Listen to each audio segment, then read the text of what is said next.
right, we're going to go ahead and get started because we're so happy that you're here to join us and we want to make sure we're respectful of your time.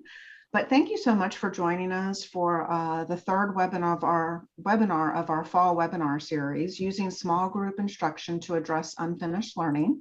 I'm Kristen Williams-Foss. I'm from the Virginia Department of Education. I'm the Mathematics and Special Education Specialist.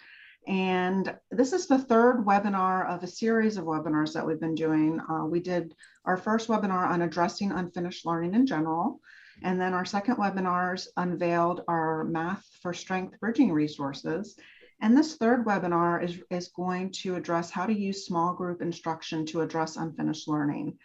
And I'm super excited to invite our guest presenters, Skip Tyler and Michelle Gillio from Henrico County Public Schools. Skip Tyler is a high school math specialist, and Michelle is a middle school math specialist. And they've been doing some amazing things in Henrico, and we really are excited for them to share all of these wonderful strategies with you. So I'm going to go ahead and stop talking, and I'm going to ask Skip and Michelle to take the show away. All righty. Thank you, Kristen. And thank you all for joining us in the evening after a long work day, I'm sure. Happy Monday to everybody. So we'll dive right into this. This session that we're dealing with tonight was going to highlight strategies and structures for implementing small group instruction and using classroom routines to differentiate instruction to meet student needs. So an emphasis will be placed on the use of formative assessments to identify student strengths and unfinished learning, because we want to ensure that grade level content is the target of instruction. So we're going to begin with a number sense and reasoning routine. So if you would please take a moment and look at the two items that are noted on the screen. And we're going to start off with asking you, how are the two items alike? So take about 30 seconds of independent think time. And if you want to start preloading your responses in the chat, that's great, but don't press enter yet, please. How are these two items similar?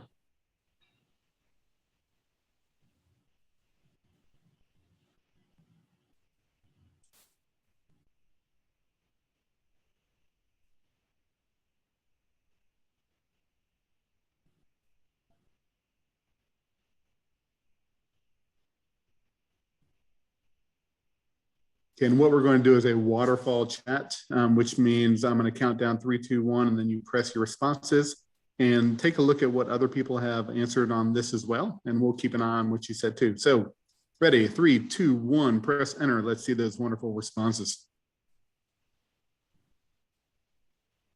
Identifying students, I like that. Scenario based. You're both assessing. Oh, Data. I love some data. It's what math people live for, isn't it? Formative. Strengths and weaknesses.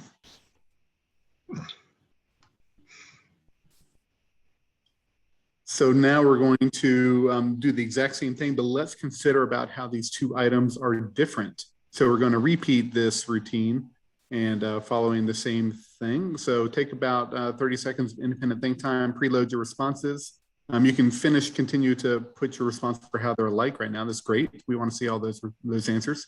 But let's look at how they're different.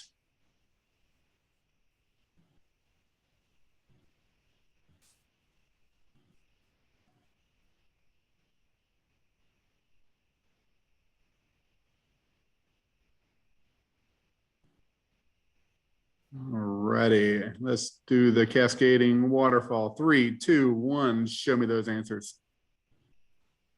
Seeing a lot of open-ended for tasks versus the growth assessment. Engaging and motivational. You mean assessments aren't engaging and motivational? Really? Wow.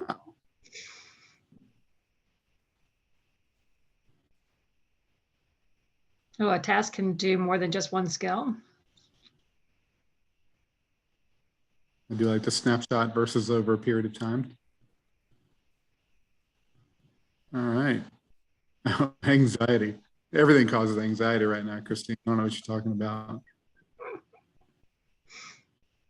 So thank you for your responses in there. We wanted to start off by modeling this alike in different activity. It is a number sense and reasoning routine. We're going to talk about this a little bit more in detail later in the session, but we selected this example to get a feeling for what participants, know about these two topics. It's really our way of gathering formative assessments. And also we wanted to model what an example of a number sense and reasoning routine looks like.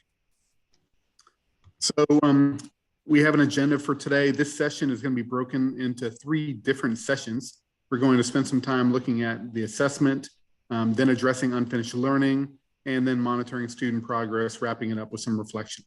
So it's important that we discuss these different types of assessments and data that can be gathered from formative assessments so that we can actually use the data to inform our instructional decisions. After we've explored a variety of assessments and data that can be gathered through them, we're going to look at several structures that we can use in the classroom to address that unfinished learning. We'll explore some of the routines and structures that can be used to gather additional formative assessment data, as well as address unfinished learning that may be experienced by the majority of our students. And then we'll look at how these classes can be structured to meet individual student needs through small group instruction. And then finally, we'll wrap it up with exploring some resources that can be used to monitor student progress throughout the year. So that's the agenda for this evening. We're going to start off by talking about assessments.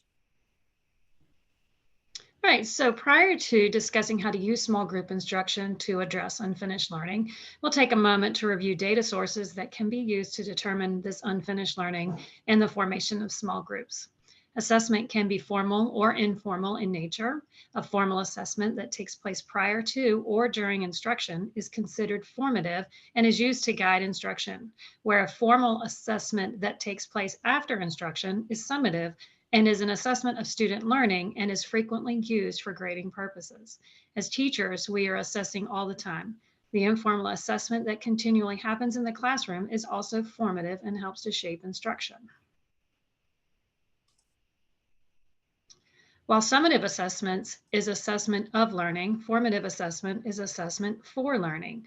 Formative assessment data can be gathered from many different sources, including rich mathematical tasks, classwork, exit tickets, and homework, along with quizzes and benchmark tests. While teachers gather data from formative assessments, they should also be providing much feedback to students and adjusting instruction to meet the needs of students as identified by the formative assessment data.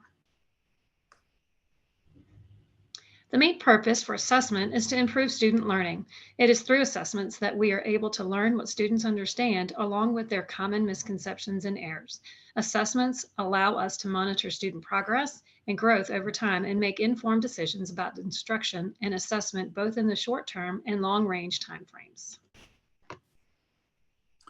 So we've spent some time talking about assessments to start this session. A lot of it may have been a review for you. But we wanted to do that because we need to use formative assessments to learn about student understanding so that we can reflect on our own teaching and adjust to the student needs.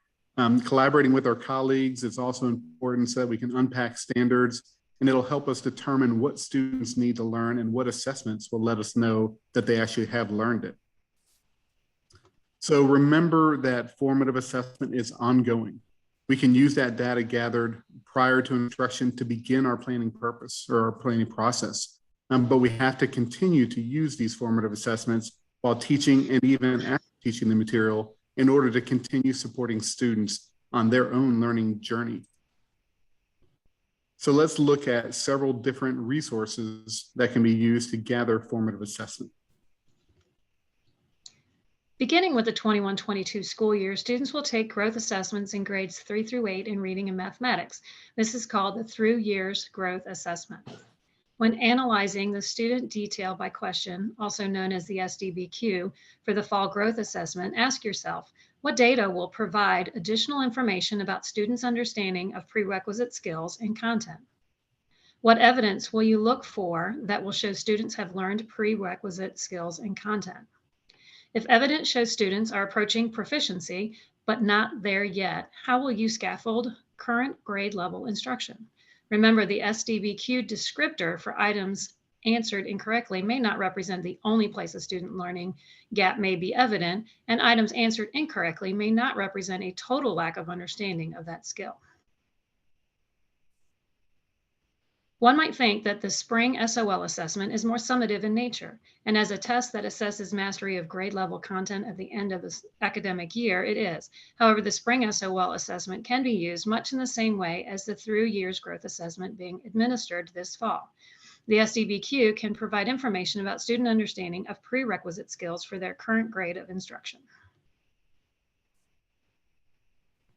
So the just-in-time quick checks were designed to help teachers identify students with unfinished learning and assist with planning instruction to fill potential gaps just in time.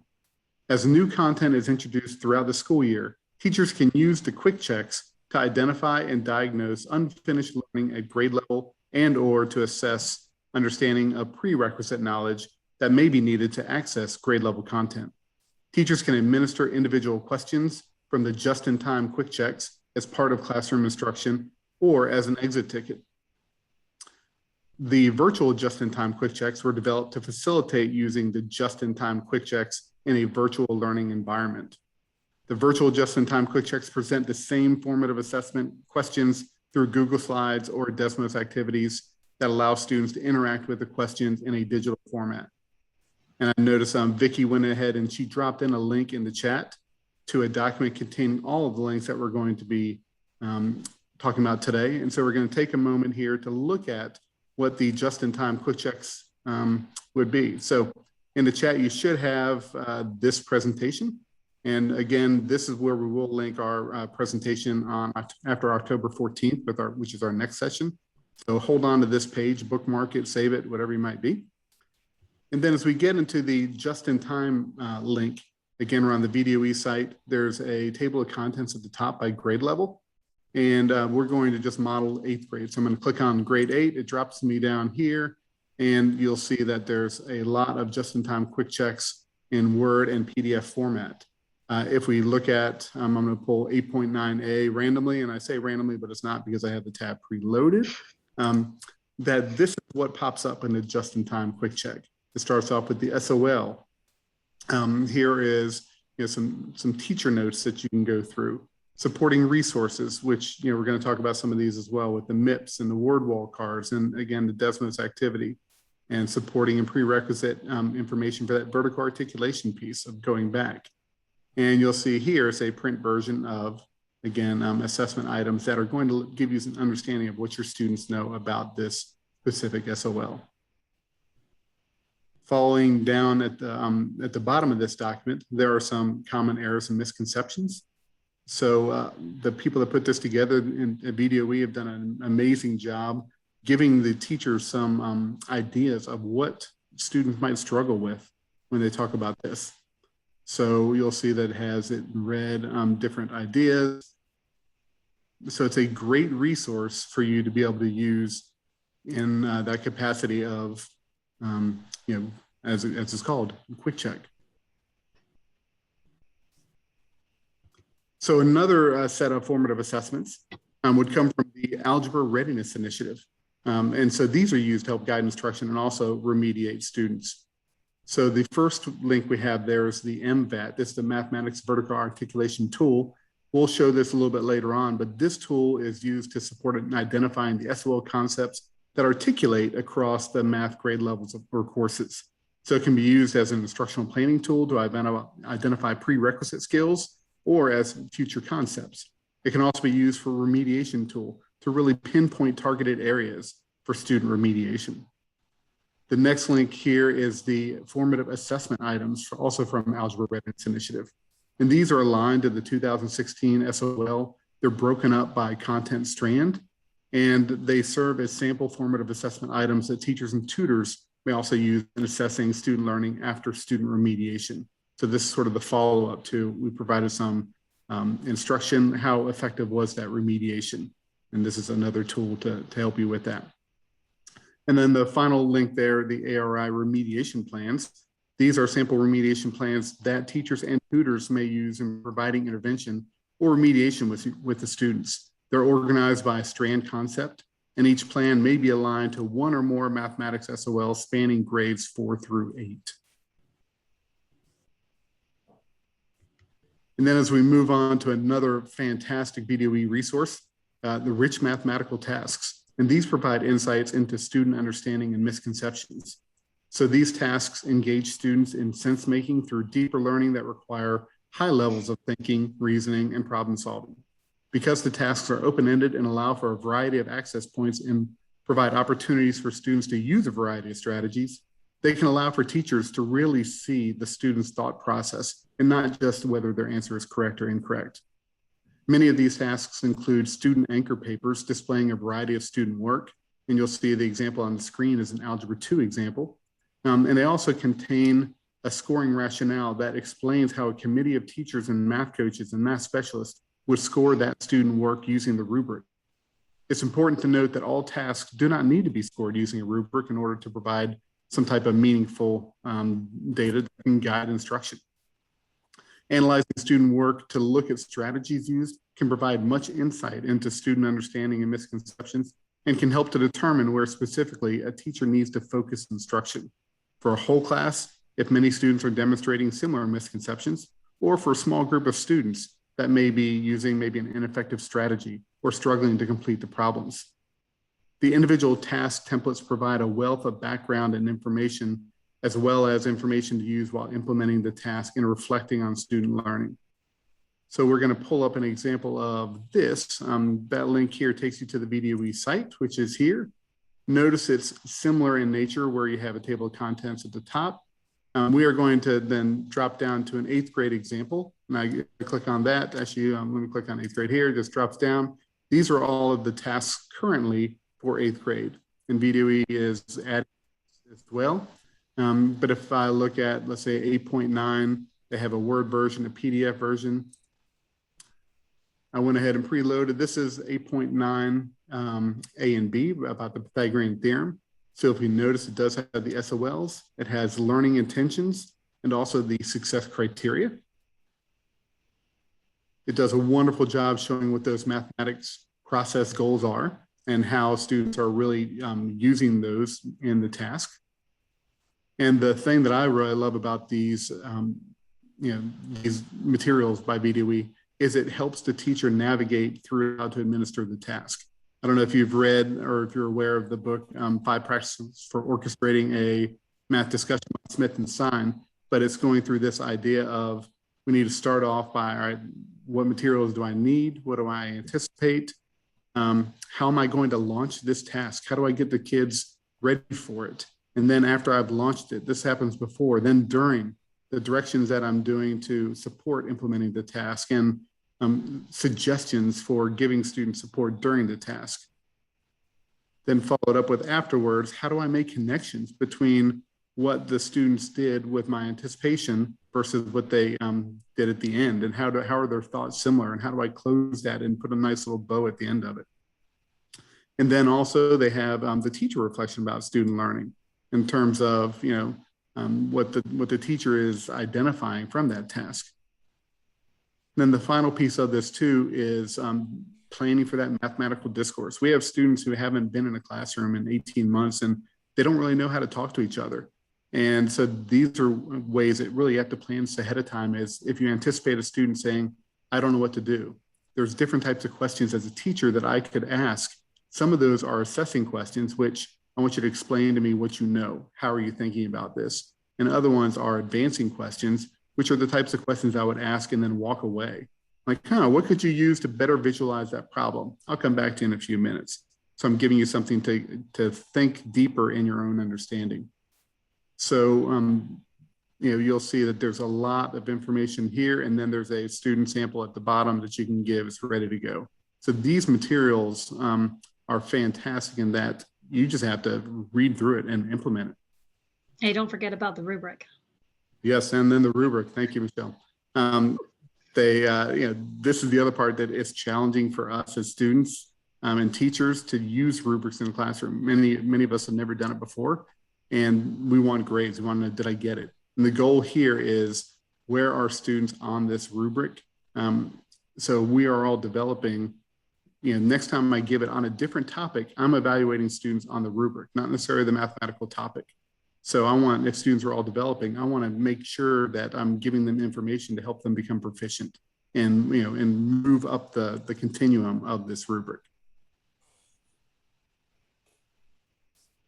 So that's a lot about tasks. If you haven't seen that site, definitely dive into it. All right, back to me. Teachers complete formative assessments all the time. Every assessment or classwork activity provides an opportunity for teachers to learn more about their students' understanding. Many teachers make anecdotal notes or checklists as they are working with students and ask questions to give feedback through verbal cues. This to 5 exit tickets and other forms of assessment that don't necessarily include collecting work from a student. While classwork is a valuable tool for formative assessment, the other forms that we just mentioned are just as important. So we're going to take a little bit of time now. I think we're going to do 10 minutes and you're going to go into a small breakout room. I think we're doing 4 to 5 people. And we want you just to talk about what you've learned so far. What are the different assessments that DOE is offering us and how can you use those in your classroom? So I think Kristen is setting those up now. Yes, and I think. Good, Kristen. I was just going to say if Vicki could put the link to the Google Doc, and again, just for those people that may not have gotten it yet, because those have the directions for the breakout rooms too. Yes. Awesome. But yes, I have some rooms set up, and they'll be in there about 10 minutes. 10 minutes. So when you get in there, introduce yourself real quickly and spend some time. Here are the questions on that document we shared. There just are some sentence starters basically for you in your conversations. So we'll see you at about 6:32. I'm going to open all rooms and we'll pull you back in about 10 minutes. We'll give you a 1-minute warning before we pull you back.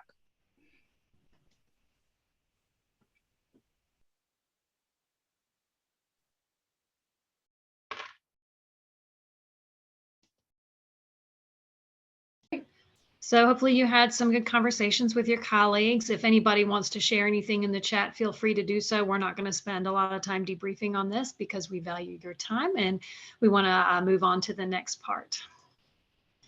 So now that we've explored a variety of formative assessments that can be used to gather data about student understanding, let's explore some ways that we can structure our math classrooms to best support students in accelerating their learning to address unfinished learning and access on grade level content. It's important to keep in mind an asset-based mindset as we address unfinished learning. So I'll give you a second to look at this quote from Ron Burgers. Skip, were you going to share again? Because right now I don't see the shared screen. Oh, we're not sharing? Okay. Yep. Thank you. No problem.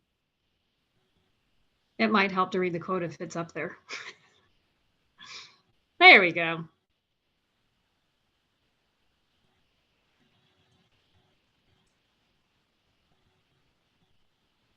So you'll see this quote illustrates the need to maintain high expectations and keep an asset-based mindset.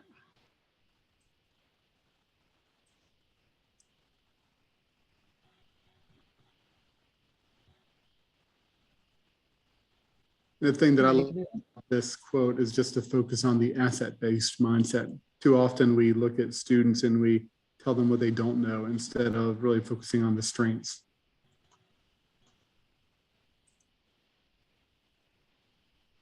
As we explore classroom routines and structures to address unfinished learning, these 4 bullets are ideas that we need to keep in mind. Each structure and routine can be used in a variety of ways to allow access to on-grade level learning while also providing review of previous material. In order for this to be most effective, we must consider the vertical articulation, content, and content connections between and within grade levels. So these 4 structures provide maximum opportunities to address unfinished learning and provide on grade level instruction for current content. So we're going to spend some time discussing each of these routines and structures because having these in place will allow you to maximize your differentiated instruction through teacher-led small groups. So the first one we're going to take a look at is that number sense and reasoning routines. These routines can address current content, or you can spiral in content from previous grades. While many of our teachers think of a number sense or reasoning routine as a hook or an introduction to the lesson, they do not necessarily need to correspond with the content that you cover as part of your main lesson. Number sense and reasoning routines are designed to be a conversation starter and that draws every student into the math class. Teachers can choose to use content that does align explicitly with the day's lesson, or you can choose to use content that ties more to a prerequisite skill, that students may need to have to fully access today's lesson. However, teachers could choose to use the content more in the form of a spiral review using examples from a previous grade level or from material covered previously in the current school year. Ultimately, these number sense and reasoning routines are a great formative assessment using content that will be addressed in upcoming units. So the routines can include number talks as well as a variety of different routines, including the ones you see displayed on the screen. This list is included on the Bridges for Math Strengths website, which we'll show later. But a quick search for high yield routines or number sense routines online will yield many other sources for these type of routines. As mentioned earlier, many of our students, they haven't had a chance to talk with each other in the past year and a half or so. And as a result, they struggle with communicating about mathematics and with each other. Providing these sentence starters for students can give them a launch point for meaningful mathematical conversations. Note that some of the sentence starters focus on ways the students agree with each other or add on to another student's thinking, while other sentence starters focus on an appropriate way to disagree. Many times teachers decide to hang some or all these sentence starters on the wall to serve as a reminder to students when they're participating in classroom discussions. Teachers can also choose to place a smaller laminated copy on student desks. It's important to remember that students must be taught how to use the sentence starters like this. They must be introduced to students and they have to be strategically practiced in order for students to internalize them and automatically use them as part of classroom discussions. So we're going to take a look at a sixth grade routine that could be used in the classroom, and it's called Today's Number. This is a quick and easy way to gather information about what students know. So in this example, a teacher puts a number on the board and students generate a variety of representations of the number, including drawings or equations or examples in real life practicality. Generating and sharing these representations allows students to grow in the ways they think about numbers and operations. Students may first create a list individually and then move to small groups. And then working in small groups, they create a level of confidence that will encourage students to be more willing to share the representations. Used as a formative assessment, you'll hear mathematical vocabulary and explanations that may involve composing or decomposing the number. I see 3/5 as 1/5 plus 2/5. You may also hear students representing the relationships to other numbers. Well, I know 3/5 is more than a half and less than a whole. You can also see students representing mathematics to the real world. Hey, I've made 3 out of 5 free throw shots. Or they could even use models drawing pictures, I ate 3/5 of a pie.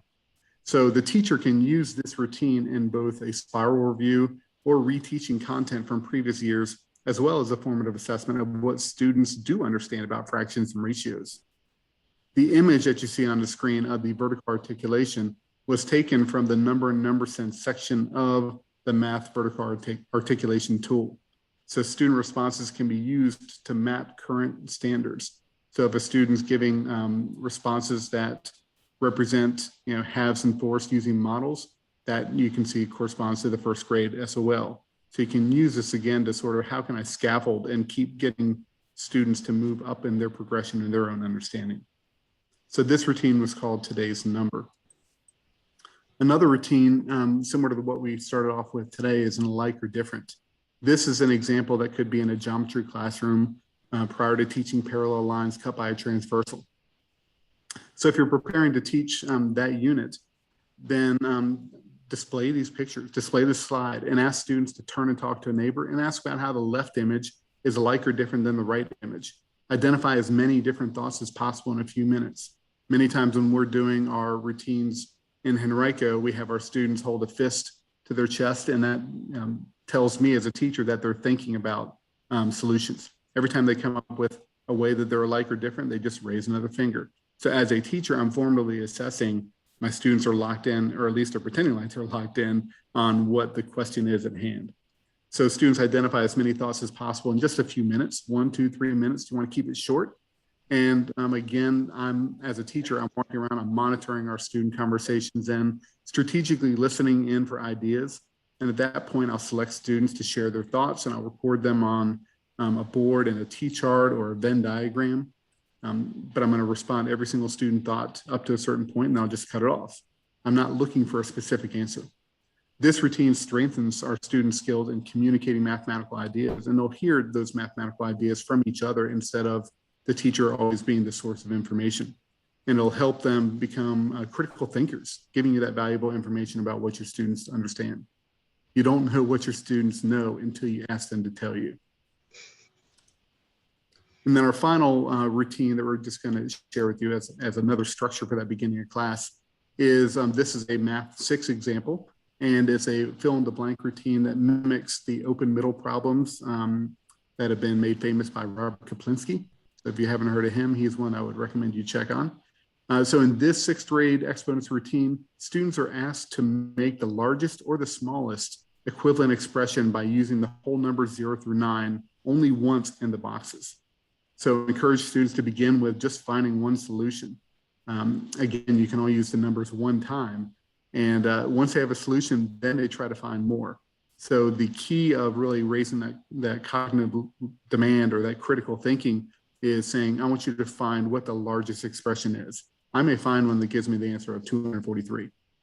That's great, but can I get one larger than that? And so then the students are really going through and trying multiple problems on and on. It's a perfect opportunity to collect that formative data as you're walking around. You can see who's actually evaluating exponential expressions correctly. And so you can jump in and give some individual assistance, or you can have the students work with each other and explain that as well. So the great things about these routines is that there are multiple entry points for all students, yet it is a challenging math problem worth solving.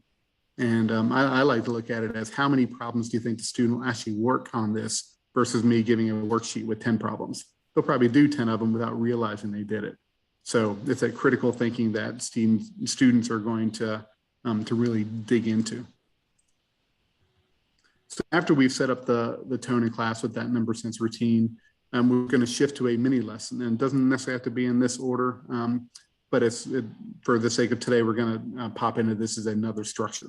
So this should address grade level content that all of our students need to learn. So as teachers, we frequently think that addressing content through small group instruction makes it more accessible to students. However, when we're cycling through different groups of students through small groups with a teacher, where he or she is teaching at the exact same lesson repeatedly, we're removing the opportunity for differentiated small group instruction to occur. So if we want to maintain a focus on meeting individual student needs as part of a teacher-led small groups, current on grade level instruction should be provided primarily through whole group mini lessons. So now that we've talked about the whole group mini lesson, we're going to break into the different types of stations. So independent stations can contain a variety of content. It, again, doesn't have to be on the specific content that was being taught during the day. And these activities do not need to focus on the current or even grade level material. Stations can incorporate spiral review from previous grades or previously taught on grade level content, or even current content along with practice in the form of digital resources. So your station should also incorporate manipulatives and the opportunity for engaging practice. At times, students may work independently as part of math stations. However, working with a partner or small group of students provides time for students to really engage in those meaningful conversations that we're trying to get them to do with our sentence starters. Teachers can also choose random grouping or heterogeneous grouping, where students in a group demonstrate a variety of strengths and different skills. Or the teacher may opt to go to group students together homogeneously at a station to provide practice on one type of skill. So as we're preparing to set up stations in your math classroom, this is really where the rubber hits the road. We have to consider the logistics of these stations. So ask yourself some of these following questions. Are you expecting all the students to cycle through all the stations, or are there certain ones that they must do and they can do? Are you allowing students to choose which stations they can complete? Where are students going to work at the stations? Will they remain at their seats, or will they move throughout the classroom? Can they go out in the hallway? Can they get up near your desk? These are all things that you need to have thought of ahead of time. You may choose to have stations that you expect all students to complete. If you choose to go this route, it may be helpful to have a station rotation chart that reminds students which stations they should be focusing on. And you'll see examples of that in this diagram. As you determine how long you want students to work in each station, consider how long it'll take to be involved in meaningful mathematics at each station. Untimed stations are a great way to use, or a great thing to use, because many of the students learn at different speeds. I don't know if you've had students in a classroom where you say 15 minutes for the station and 8 minutes in, they're done. So what are they doing for the next 7 minutes? Typically they're getting off task, and the flip side of that, you may have 15 minutes at a station and the students are just about to get to that aha moment and time to move to the next station. And so basically we wasted that opportunity in station. So think about how you can use that untimed piece there. The other meaningful part in the logistics struggle really is giving students the opportunity to have choices, because when they have choices, they tend to be more invested in the work that they have to say and the work that they're doing. Because of this, give your students the opportunity to choose which student they want to work in or which station they want to start in. Some teachers like to have a choice board where the students add their name to that as they select a station. So in this case, with a choice board, you can set how many students are at each station. Let's say there's 5 people max at this station, because we have to have some type of social distancing. And once it's full, you have to go pick another station. Teachers may also opt to have a menu of options for students to choose from. Some menus may include required activities, such as the may do, must do part, or optional choice activities that can be completed after the required components are finished. It's a lot of me talking right now, but here we go. So our next part is with our station activities. So in preparing our stations, selecting those activities and materials that you like is really crucial. It's better to have fewer quality materials than 10 different stations, which are fluff. So there should be a balance of hands-on activities that students complete independently and with partners or small groups. A variety of sorts and games can be used by partners to keep students engaged in the math. It's important to sometimes include an accountability feature with activities, but it's not always necessary to have the accountability through a recording sheet that students have to submit. Because sometimes adding in extra recording sheets make the activity cumbersome and actually make it harder and more difficult for students to stay engaged. So you may wish to use games and activities that are provided as part of your, whether it's division adopted resources or something you find online or through VDOE. And many of the mathematics instructional plans, or the MIPS, include activities that would be perfect for math stations. And some are even titled centers or stations as part of their name. The Bridging for Math Strength website also includes many resources that can be used in independent stations. One thing that is particularly helpful with both of these resources is that they're organized by standard. So finding resources specific to a particular standard is an easy process. You just have to know where to go to look for them. And now Michelle's going to walk us through some examples. All right, so just like Skip was saying, these MIPS are organized just like the just in time, where you have the bookmarks at the top and it goes directly to whatever grade level you teach or content you teach. And again, it's by standards within each grade level. So we'll go ahead and look at Algebra 1 example. So in this one, you'll notice that there is a detailed plan on the left that includes material, vocabulary to focus on, specific teacher and student actions, questions to ask, and a variety of options for assessment and enrichment. This algebra MIP is one that includes algebra tiles in the title, and it details different activities that can be placed in math stations that focus on adding and subtracting polynomials. And what's really good about these MIPS is you don't have to do the entire thing. You can pick and choose what you want to do. You can do the whole thing in a whole group setting, or you can use small parts of it in a station activity.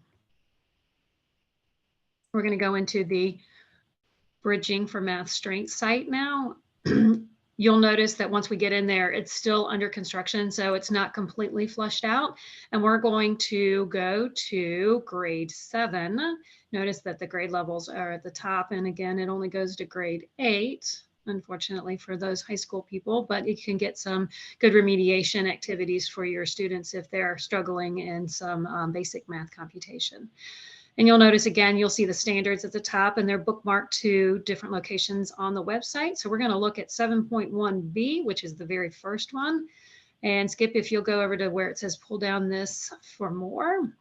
You'll see it's got big ideas, important information about assessments, and possible questions that you can ask. And if you'll scroll down just a little bit more, this is where you get into the meat of it. It's going to have formative questions on the left-hand side, and then it's going to have different activities and routines on the right-hand side. And each one of those links will lead you to an activity or a routine or questions. And so again, it's a work in progress. So we have, go back up to the top, please, Skip. You'll see that the highlighted green ones have information in them, and the other ones have information that will be loaded eventually.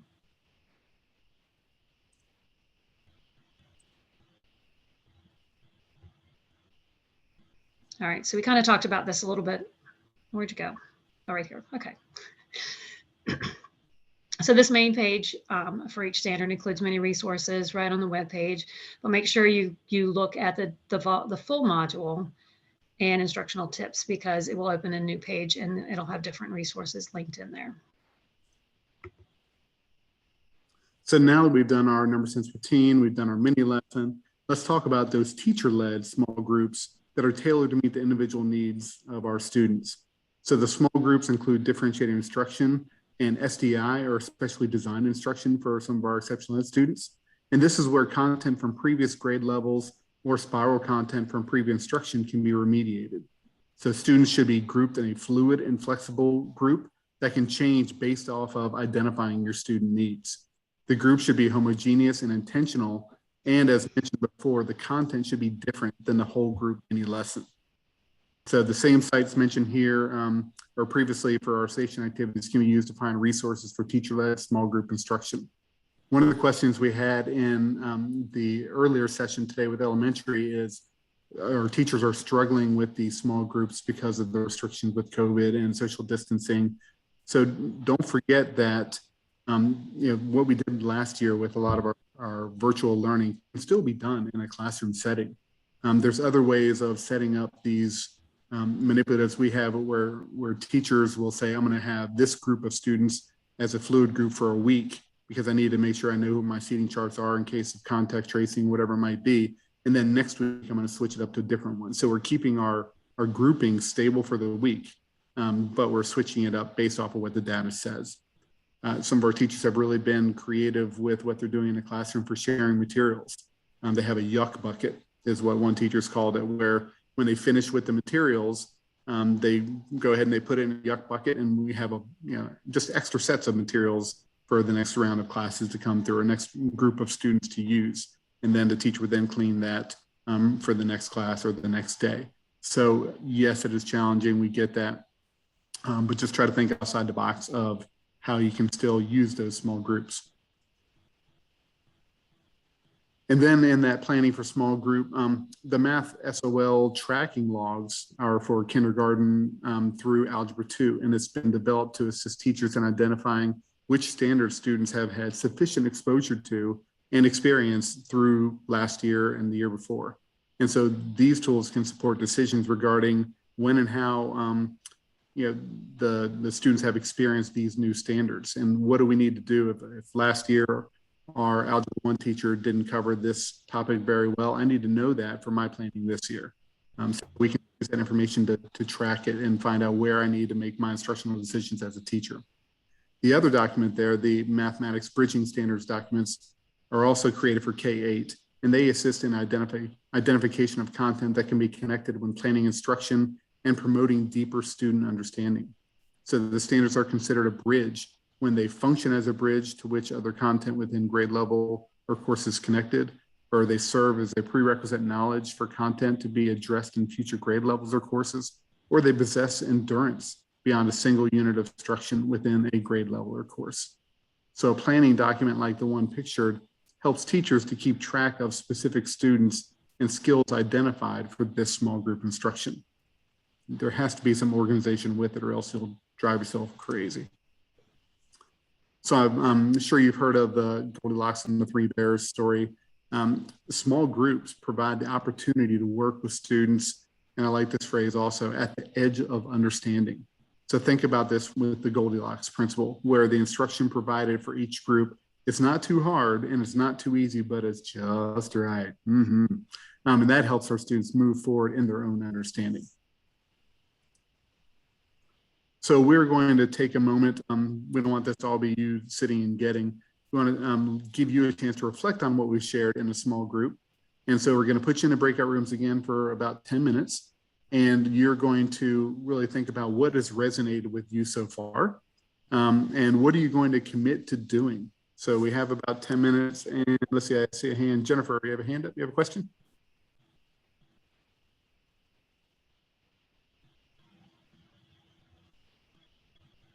Yes, I had a question about when you were on, I think it was Michelle, you were on the slide about the bridging. And it has an image where you were showing formative assessments. So if the students go in and do those questions, where does the data go? Does it link to like a Google account or anything? It's a great question, Kristen. Yeah, I was just going to say, Michelle, I'm happy to answer that. The formative assessments are linked to our just-in-time quick checks. So all of the secondary examples are linked to our just-in-time quick checks. So there's a link to the Word document, there's a link to the PDF document, and then there's a link to the virtual format. So the questions format, we see are the exact questions that are in. Those are, yeah, I think what you're talking about, when you looked at the left-hand side where it was the, I forget what it's called. You see the pictures kind of scrolling across. Those are just screenshots of what the questions look like. Okay, thank you. Questions are in the just-in-time quick checks. Thank you. I wasn't sure if it was a separate set of questions and I didn't know where the data went. Thank you. Oh, no Great problem. question. Glad you asked. And to that point, Jennifer, I'm glad you asked too. We mentioned the VDOE virtual just-in-time quick checks, which do go, they're Desmos or Google Slides. And that's where the teacher would need to create a copy of that for their class. So then you would have access to all that data. So it's not, housed in a Google form or anything like that. Thank you. And then you can pick and choose if you want to just use one question or a couple questions or how you want to work with them. All right, so Skip and Michelle, you want me to put everybody back in the same breakout rooms, right? Since That would be perfect. they got to know each other already, so they can continue talking. Correct. And you're going to be answering these second breakout questions of, again, what resonates with you and what are you going to commit to doing? All right, I'm going to go ahead and open 7 right now.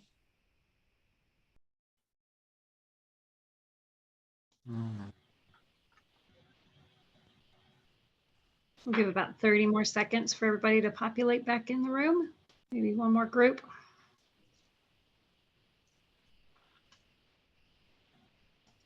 All right, let's roll. All right, I hope you had some really good conversations in your groups. And again, just like the last breakout, if you would like to share anything in the chat, feel free to do so. We're going to move on to looking at the SDBQ. So let's imagine that when you're looking at the fall growth SDBQ report for your class, as you prepare to teach your unit on comparing and ordering rational numbers, you notice that the majority of your students have a report similar to the top example for number sense, and 4 students have a report similar to the bottom example. Take a moment and look at these examples and reflect on what this data is telling you.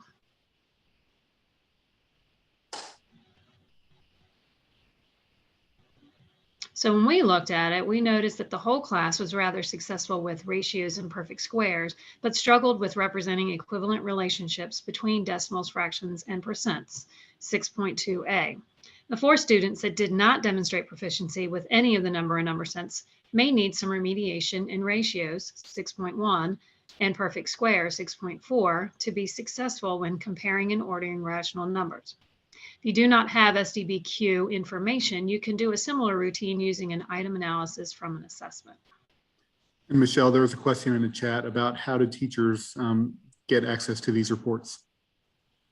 So I know in our county, the CAR in each school has access to these, and they generally print them out or send them to the teachers. And the CAR is our testing coordinator. So they're available on Pearson. So someone in your division should have access to either printing them out and getting you a copy. So just talk to your coordinators in your division.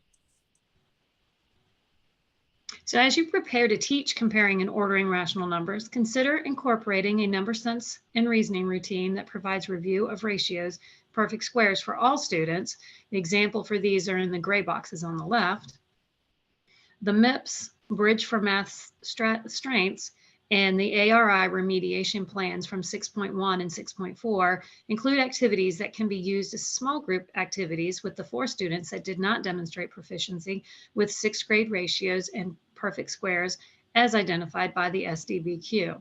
The examples in the red box were pulled from these resources. As you work with those students, you may discover that one or more of the students you are working with in small groups may demonstrate proficiency, and small group instruction with them on this skill may be discontinued. Consider using questions from the just-in-time quick checks or the rich mathematical tasks as a way to assess student understanding. Let's not forget what else we noticed in the number and number sense strand when we looked at the data for the class.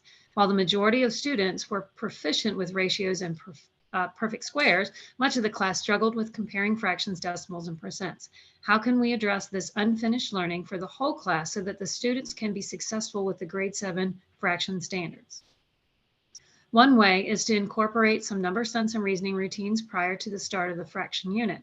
The alike and different example in the gray box on the screen uses models and pushes towards the idea of equivalent fractions and or comparing fractions. Another way is to incorporate some games and manipulatives that address fraction review concept as part of a math station. The examples in the red box on the screen came directly from the 6.2a MIP, Rational Speed Racing. These activities encourage students to connect fractions, decimals, and percents and discuss their reasoning with partners. And also just following the chat too, Cindy thought that teachers could get a code for the SDBQ reports. And again, that is a division decision, I believe. So, check with your in-house folks who have controls at Pearson. Yeah, I think at this point, it's the testing directors that have the access to those. But from my understanding, the assessment office is working on being able to give teachers access. However, it's not, they don't have access at this moment. And with the 3 years assessment, you'll get an SDBQ page for each student. So you won't have anything globally. So you'll have to really do some manual data analysis with that. Thanks for putting those questions in the chat. So we are going to wrap things up by just discussing how we monitor student progress. And I think it's really important that we're spending a lot of time and effort to create these small groups. But how do we know that the instruction in small groups is really effective? And how do we monitor student progress when every student is different and they learn differently as well? So these are just some examples of ways to actively monitor student progress. You can make notes during class or update student performance anytime students are doing some type of formative or summative assessment. And I like using checklists. So multiple ways. The first way as a teacher using a checklist would be, where have I taught this? How much in depth have I taught it? But it's really more powerful if you take that checklist and really incorporate it with the I can rubric, similar to the one shown here. And in this example, what we do is take our checklist, create it so it's student friendly, and give students a copy of that, so that as we're going through our own instruction, as they're going through stations, they can start to monitor their own learning. So that when it comes to, hey, we're getting ready to have a quiz, look at your checklist and figure out which learning experience or which SOLs do you think you're weakest at? And then here are some stations set up in the room for each of those topics. And so again, we're giving students choice and voice in the classroom to then go to areas that they can, I guess, really hone on the skills that they see. So it's sort of removing the teacher a little bit. Jennifer put the ICANN rubrics published on the Henrico Math site. We have them there within our pacing guides. And we can put that at the bottom of the document with all the links as well, after this session is over. So, but there's a lot of materials out there too in terms of the checklists. But ultimately, what we want is, for you really to analyze what are you doing to make sure that our students growing. There were questions earlier and comments about what type of grouping to do with students, whether it's a fluid group or whether they're static groups. And fluid is the way to go, but you have to know where students are. After a week, if they've made improvement, they don't need to stay in that group anymore. So it's powerful to really track that data and see the students learning and growing and adjusting on the fly. Again, it's a little bit more work, but if you can get students to start owning that, that's huge. So we are getting ready to close things up here. And so we want you to take an opportunity to reflect on what we've learned tonight. So we're going to do another response in the chat on this. We're not sending you to the breakout room. We just want you to think about what do you want to try based off of what you heard tonight, and what are your next steps. So take about 30 seconds. You can do the preloading of your comment, start typing it in the chat, but don't enter it yet. And then we'll do our waterfall response here in a second, and we'll turn it over to Kristen to close with VDOE, and then we will stay around afterwards to do any individual Q&A as well. So again, 30 seconds, put in what you want to try or what are your next steps.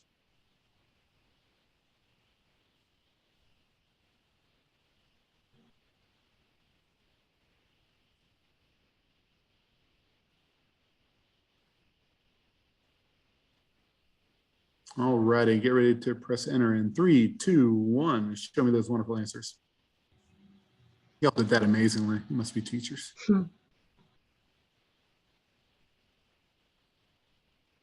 Right, so I see the checklist and small groups, warm up. So a variety. Stations. Rachel yells it across the room. And hopefully you had some of these conversations in your breakout room. We would have loved to have been in a larger group to hear all of your conversations. But what I would encourage you is, you typed it in the chat, write it down somewhere and make this something that you commit to. I know it's often we attend these sessions and you get some really, ideas, and then you get stuck in the rut of the real world and the job. So put a sticky somewhere that you can come back to, and it'll remind you that, let me not forget about this. So thank you for all that feedback in there. You can definitely reach out to Michelle or myself at Henrico. We can also put our email addresses on the document that we shared with all the links. If you have questions, again, you can reach out to us. We're all in this together. So Kristen, I'll kick it back over to you for this slide. All right, awesome. I just tried to put the link into our Desmos webinar recording. Someone mentioned in the chat they wanted to learn more about Desmos, and I realized I accidentally typed in the Google Doc. So I will do that in a second for the person who wanted more information about Desmos. But we did want to make you aware that we do have this webinar, these exact same webinars going on next week for those teachers who couldn't make today. With these same wonderful presenters. So the links are on your Google Sheet. And then also we have our webinar 4 is going to be on October 18th or October 25th. And again, they're repeat sessions, elementary and secondary. And that topic is going to be on structuring effective mathematics intervention. And our presenters are John Almerode and Kateri Thunder. And they are both amazing presenters as well. Some of you have probably heard or read some of their books. So definitely encourage you to sign up for those webinars as well. But we really, really appreciate everybody taking time out of your evening. We know that you are like beyond stressed out with this school year. And the fact that you're taking time outside of your workday in your free evenings to learn more about how you can meet the needs of your students says what kind of a teacher you are. And your students are really lucky to have you. So thank you so much for taking the time to participate in this webinar. And we'll stay on for a few more minutes for any questions, but I will put the Desmos webinar link in the chat. And then if you have any questions you'd like to ask Skip or Michelle, we'll be on here for a few more minutes. So thank you so much for attending. And the link to the webinar series is also on the second page of the document we shared. So we'll hang back. I forgot to thank Skip and Michelle, most importantly of all, for taking their time to share all this wonderful information with you. So Cut it out. thank you. So we'll try just, if you have a question, just come on off mic